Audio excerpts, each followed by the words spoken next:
Welcome to the Back in Time podcast with Kyle and JD, where every week we jump into our DeLorean, cruise to 88 miles per hour, and travel back in time to review our favorite films. Every week we talk about current cinema, the latest trailers, and we pick a new favorite film every single episode. But I need a nuclear reaction to generate the 1.21 gigawatts of electricity. 1.21 gigawatts! Don't say that! Never say that! Goonies never say die!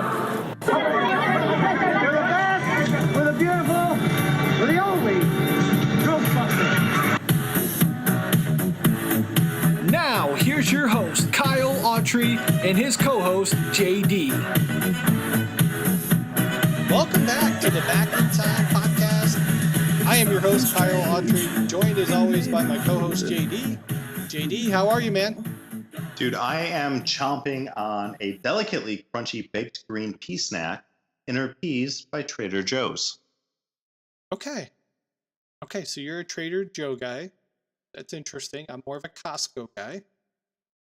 Yeah, but you can't get this little bag of penis for $1.50. I'm sorry, did you say penis? Yeah, it's peas. They're peas. This bag is filled with penis. I love it. Yeah, that's great.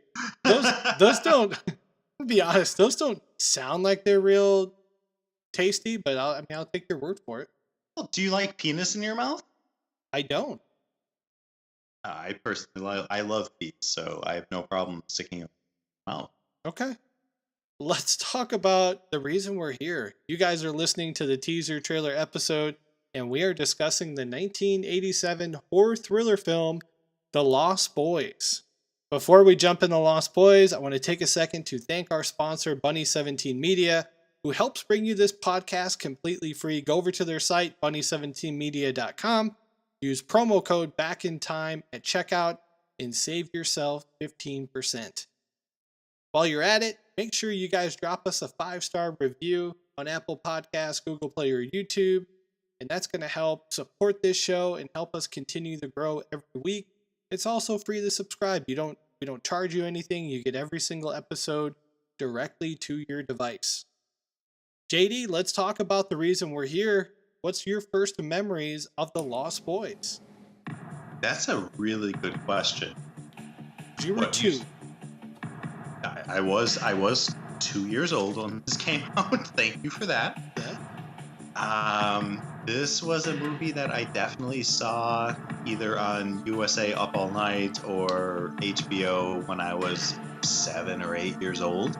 Yeah. Like my first exposure to this movie was when I was way too young to understand what the hell was going on in this movie. Yeah, I agree. I want to say HBO or maybe VHS rental. I remember seeing Child's Play really young. I remember my dad making me sit through Halloween and scaring the living hell out of me. And this might have been like an easier treat that he would have showed me.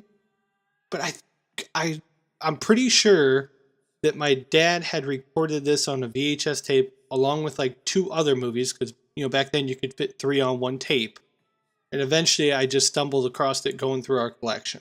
That is my guess, but I cannot remember.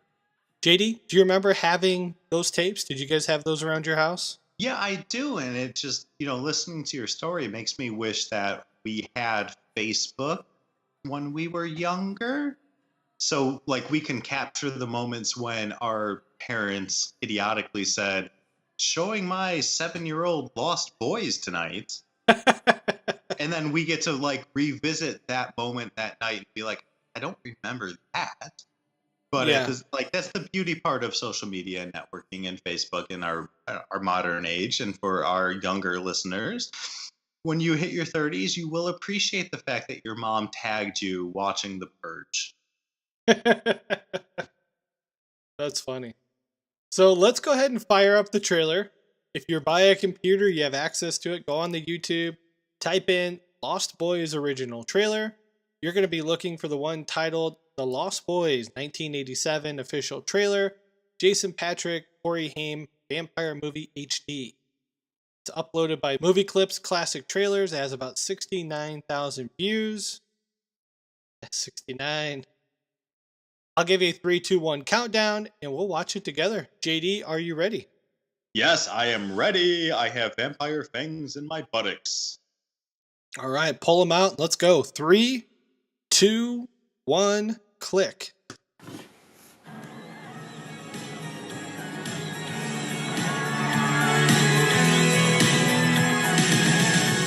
Michael and Sam have just moved to Santa Carla, California.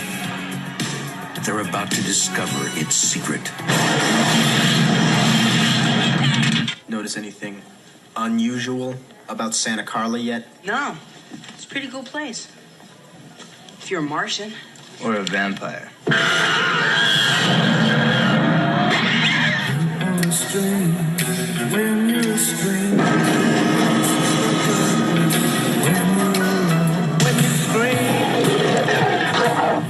So where are you? The flying nun?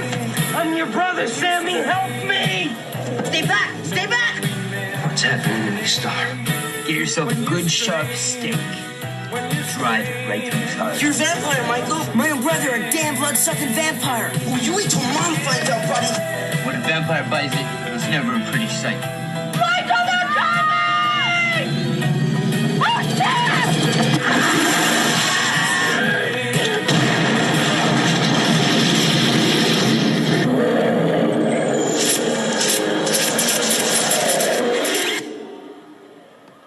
All right, JD, start us off. What'd you think about the trailer? Holy smokes. Seriously, holy effing smokes. I have not seen The Lost Boys, and it's been a handful of years, and I think that it's an amazing portrayal of vampire film cinema.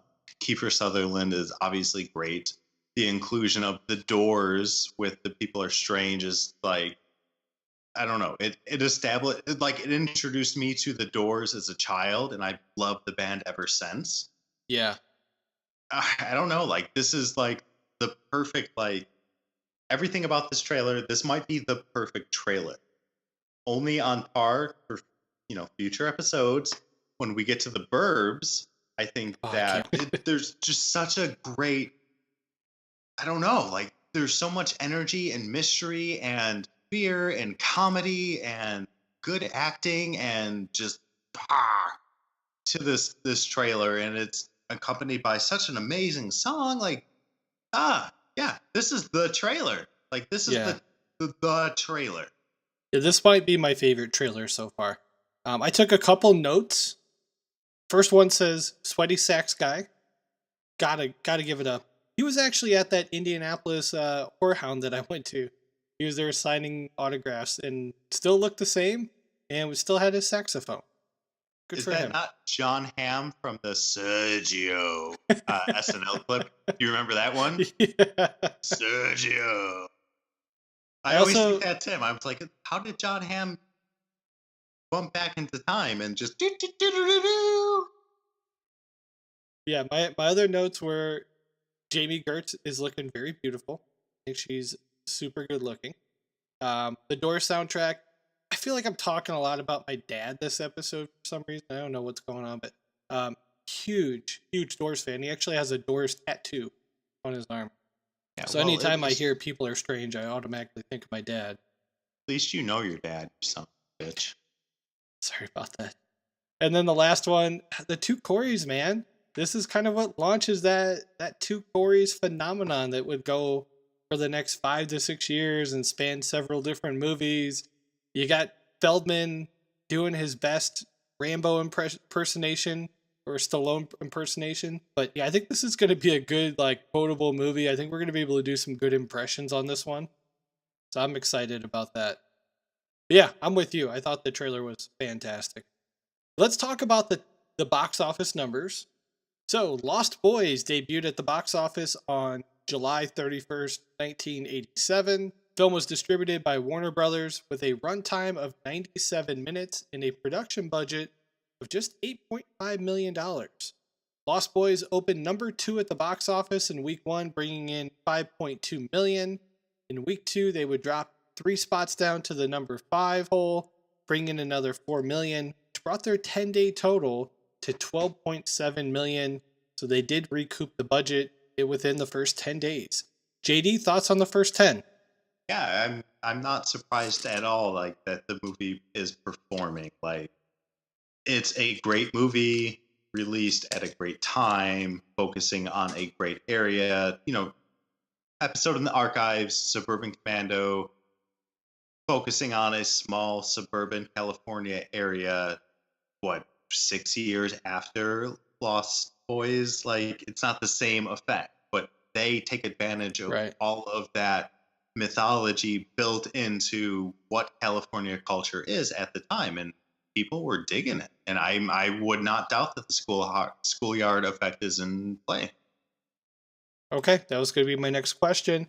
Surprisingly, it wasn't in play. They only spent 2 more weeks in the top 10 and then completely dropped out and spent 7 weeks total at the box office. They would gross domestically $32,222,567 with no international box office numbers. So $32 million on 8.5. I mean, they recouped their budget pretty much times 4. JD, thoughts on that? Yeah, no, I mean, this is a movie that I know there has been sequels that have underperformed, but the core of what this movie exists solely to invigorate 1987. Like, this is so typical of late 80s movie. Let's talk about some of the top 10 movies of the week for July 31st, 1987. Number 1 movie at the box office that week was The Living Daylights. Number 2 was Lost Boys. Number 3 was La La La La La La Bamba. La Bamba. Number 4, RoboCop, future episode. Number 5, Summer School. Number 6, Snow White and the Seven Dwarfs, was actually being reissued to theaters.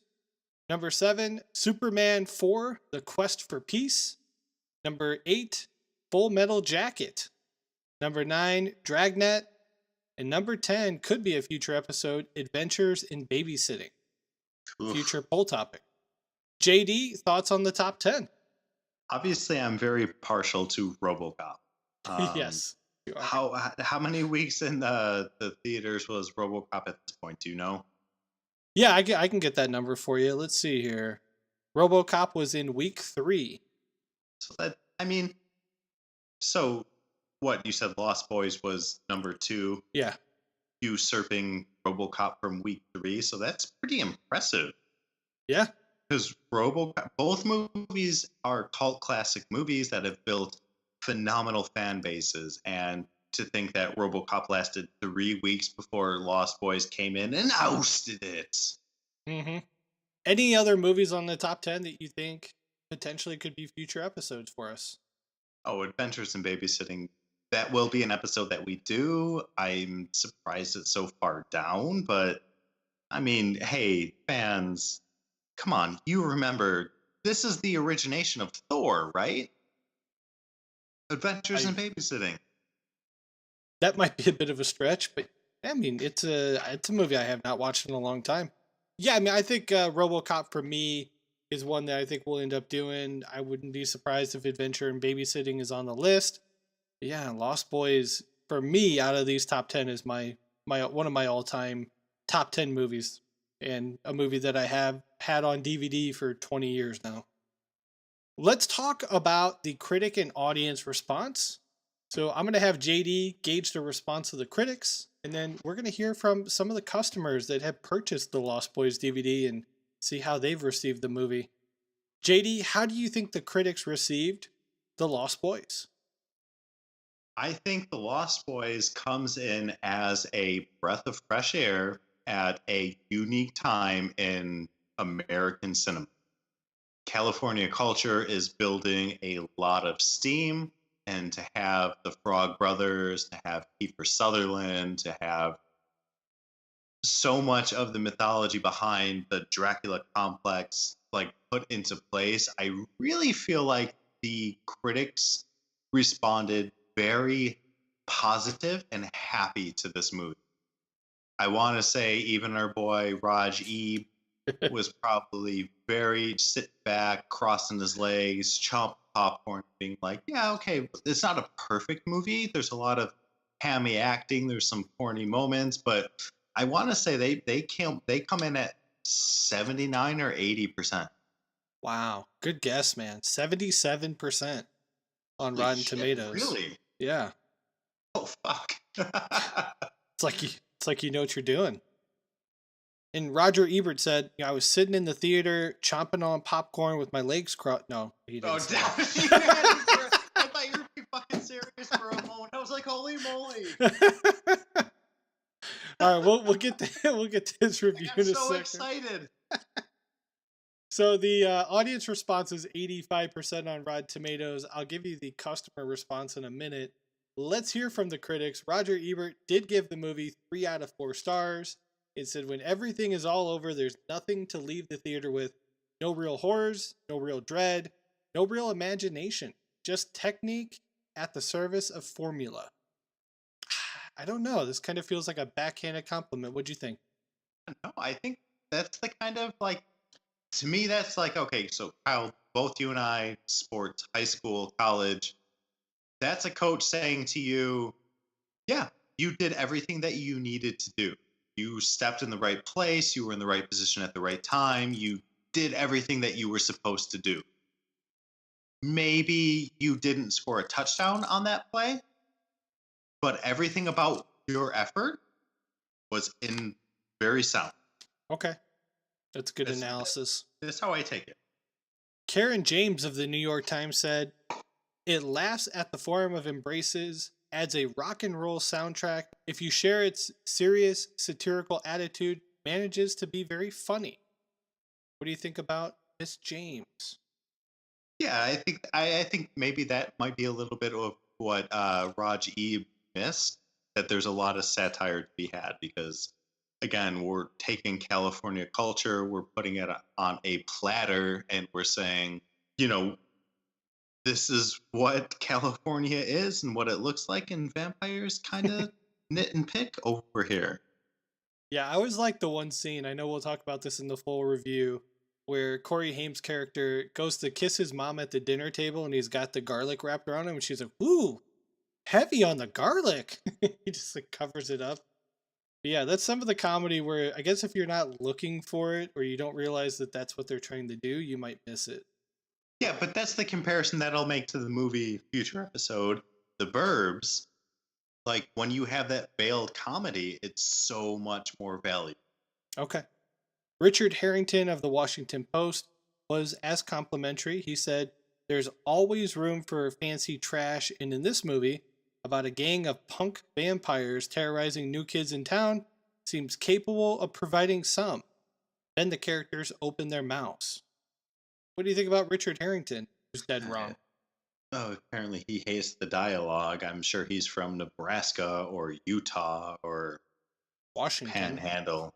Oh, yeah, it's something. Like, yeah, okay, you're 42 years old. You don't know how people or youngsters talk. Fantastic.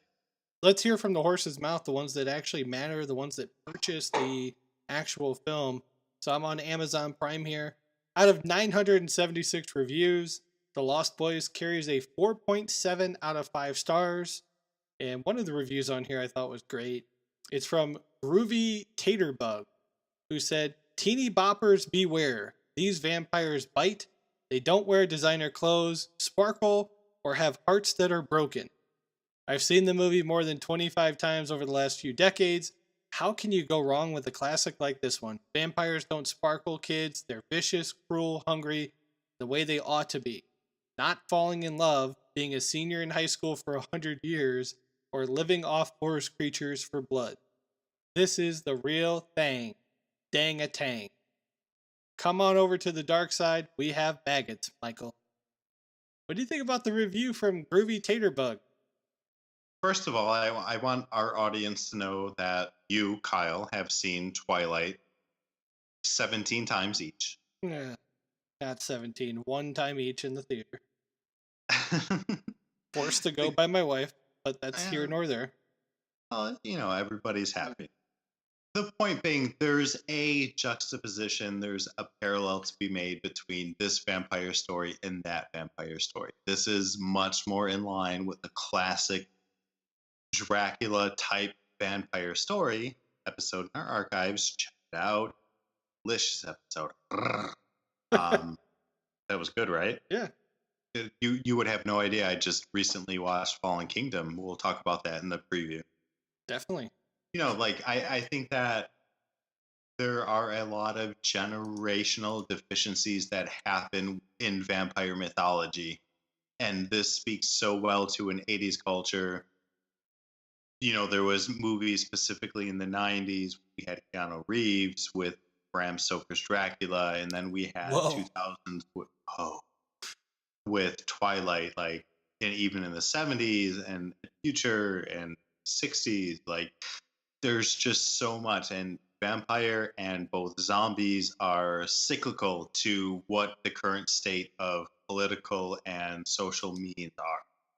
Okay. Well, with that being said, what's one thing you look forward to diving back into when we get into the Lost Boys later in the week? Chinese food. Yeah, maggots, Michael. They're maggots. Barf. Make sure you guys subscribe to the podcast on iTunes. All full episodes are on there. Google Play, YouTube, a couple other ones we're on as well. Hard to keep track of them. Just get out there, listen, download, rate, review, everything. We're at Back in Time Pod on social media. I'm at KAutry29. JD's at UnjustJustin. And you can also email us at backintimepodcast@gmail.com. It is that time of the podcast to climb back into the DeLorean, punch in today's date, and return back to present day. We'll be back with the full review on Wednesday. See ya! Steven Schwartz is strange. When you're strange, when you're strange, people are strange.